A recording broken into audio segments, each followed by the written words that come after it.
आप नहीं जानती माँ, यहाँ उल्टी गंगा बहने लगी है। ससुर जी जब से रिटायर्ड हुए हैं, मेरी सास और ससुर दोनों किसी फिल्म के लवबर्ड्स की तरह अपने आप को जवान समझने लगे हैं। दिन भर हमारे घर के पास बने गार्डन में झूले पर बैठे बातें करते रहते हैं। उन्हें अपने पक चुके बालों का भी ख्याल नहीं रहता है। अब इस उम्र में उन्हें ऐसा व्यवहार क्या शोभा देता है। बबीता अपने ससुराल के समाचार अपनी माँ को बता रही थी। तभी सास लता उदास मन से रसोई घर में जाती है, क्योंकि बहू की वो कड़वी बातें उन्होंने सुन ली थी।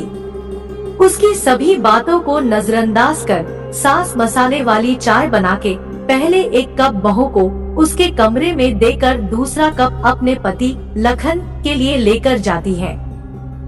बहू ये देखती है और अपना मुंह टेढ़ा करती है। सास ने फिर से एक बार उसकी तरफ ध्यान दिया, क्योंकि ससुर के रिटायरमेंट के बाद यह उनका रोज की ही आदत बन गई थी।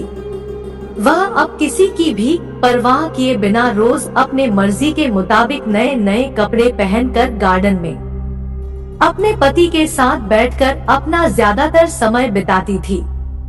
उन्होंने अपनी पूरी जिंदगी अपने बच्चों के लिए काम करते बिता दी थी, इसलिए अब बची कुची जिंदगी वह दोनों एक साथ समय बिताकर जीना चाहते थे। आनंद निवास बंगले जैसा 2 मंजिलों का घर पति पत्नी का ये सपना था और उन्होंने बड़ी मेहनत से इसे पूरा भी किया था। लता जी ने घर के सामने बड़े प्यार से उस गार्डन को बनाया था और वहाँ पर कई फूलों के पौधे और वेलें उगाई थी। उनके उगाए चंपा, जसवंती, मोगरा, गुलाब, ऐसे दर्जनों फूलों की खुशबू से उनका गार्डन हमेशा महकता रहता था। अलग अलग ऋतुओं में लता जी अलग अलग सब्जियां भी अपने उस गार्डन में उगाया करती। रसोई के लिए धनिया, पुदीना और मेथी उन्हें कभी बाहर से खरीदी नहीं पड़ती थी।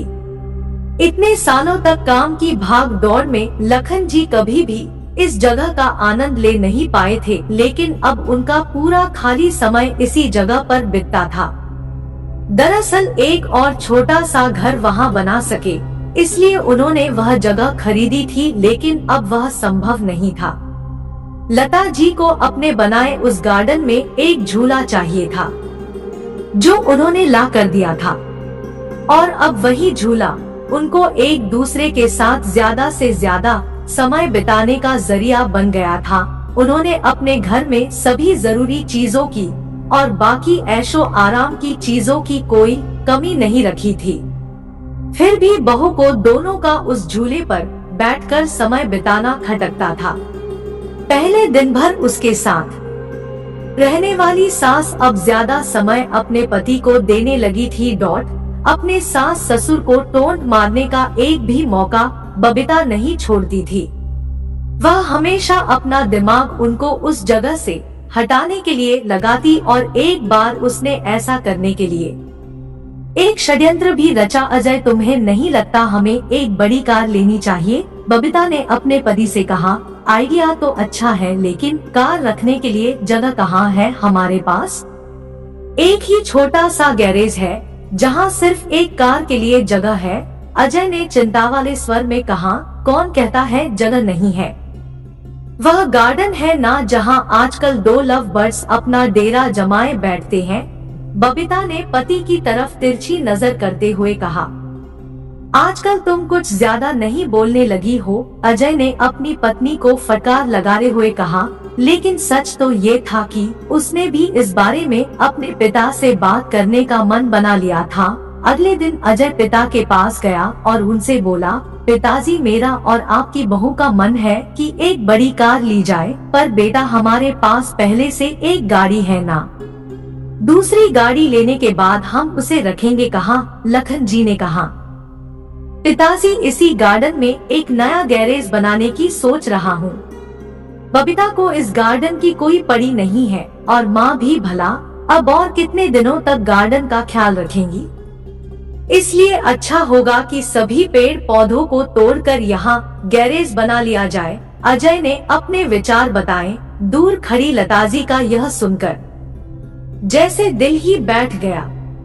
लखन जी अपना गुस्सा दबाते हुए बोले, मुझे तुम्हारी माँ से पूछना पड़ेगा, मुझे थोड़ा वक्त दो।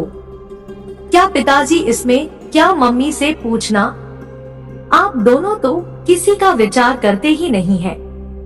दिन भर झूले पर बैठे रहते हैं, बिना 4 लोगों के बारे में सोचे।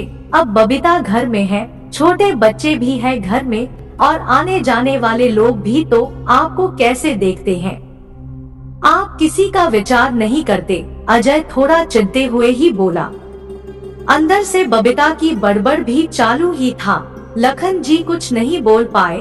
उस दिन बेटे और बहू ने बाहर से अच्छा खाना मंगवाया था, लेकिन लता जी और लखन जी के गले से निवाला उतरे ना, ऐसा हो गया था।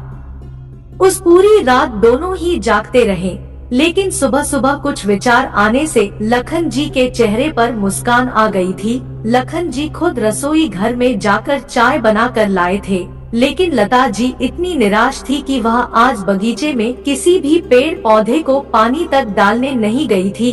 पूरा दिन तो बड़ा ही नॉर्मल तरीके से गुजरा था, लेकिन शाम को अजय की आंखें फटी की फटी रह गई थी जब उसने घर के आगे घर भाड़े से देना है का बोर्ड पढ़ा था। अजय ने लखन जी से कहा, पापा माना कि हमारा घर बड़ा है, लेकिन इसका यह मतलब थोड़ी है कि हम उसे भाड़े से दे दे। बेटा, अगले महीने मेरे साथ काम करने वाले शर्मा जी रिटायर हो रहे हैं और वहीं अब इस घर में भाड़े से रहेंगे। लखन जी ने कहा, लेकिन वह कहाँ रहेंगे? अजय ने अपनी शंका भरा सवाल पूछा। घर के उस हिस्से में जहाँ तुम रहते हो, लखन जी ने कड़क आवाज में कहा। और पापा हम कहाँ रहेंगे? नरम पड़ती आवाज में अजय ने पूछा। बेटा, मैं मानता हूँ कि मैंने तुम्हें इस लायक तो बनाया है कि तुम अपने पैरों पर खुद खड़े हो सको, इसलिए तुम्हारे पास 1 महीना है। तुम अपने लिए नया फ्लैट ढूंढ लो या कंपनी के फ्लैट में रहने चले जाओ। वहाँ तुम्हें तुम्हारी उम्र के लोगों का साथ मिल जाएगा और इस घर में हमें हमारी उम्र के लोगों का साथ मिल जाएगा। तुम भी सुखी और हम भी। लखन जी ने सब कुछ साफ साफ बताया। पापा, लगता है आप तो नाराज हो गए। कल मैंने जो भी कहा मेरा वह मतलब नहीं था। अजय ने अपने पापा के आगे हाथ जोड़ते हुए कहा। नहीं बेटा, तुम्हारी जनरेशन ने हमें एक सबक दिया है कि कैसे प्रैक्टिकल बनकर रहा जाता है। हम बड़े तुम बच्चों को साथ में देखकर खुश हो सकते हैं, तो तुम्हें हमें साथ में देखने में क्यों प्रॉब्लम होती है?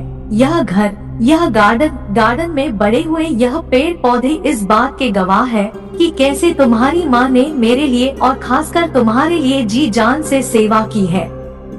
अपना समय, अपनी जवानी खर्च कर दी है, इसलिए इन सब पर तुमसे और मुझसे भी ज्यादा तुम्हारी माँ का हक है और इन सब को मैं तुम्हारी माँ से नहीं छीन सकता। लखन जी ने अपनी पत्नी की तरफ देखकर कहा। दोस्तों, जाने अनजाने में हम हमेशा यह गलती कर बैठते हैं। हम सोचते हैं कि हमारे बड़े बूढ़े हमारे हिसाब से जीवन जिए, ऐसा करवाने के लिए हम उन पर अपने विचार थोपने लगते हैं, लेकिन हम यह भूल जाते हैं कि उन्होंने हमारे लिए कितना त्याग किया है और जब उन्हें उनके हिसाब की जिंदगी जीने का मौका मिलता है, तब उनका साथ देने के बजाय हम उनके विरोधी बन जाते हैं।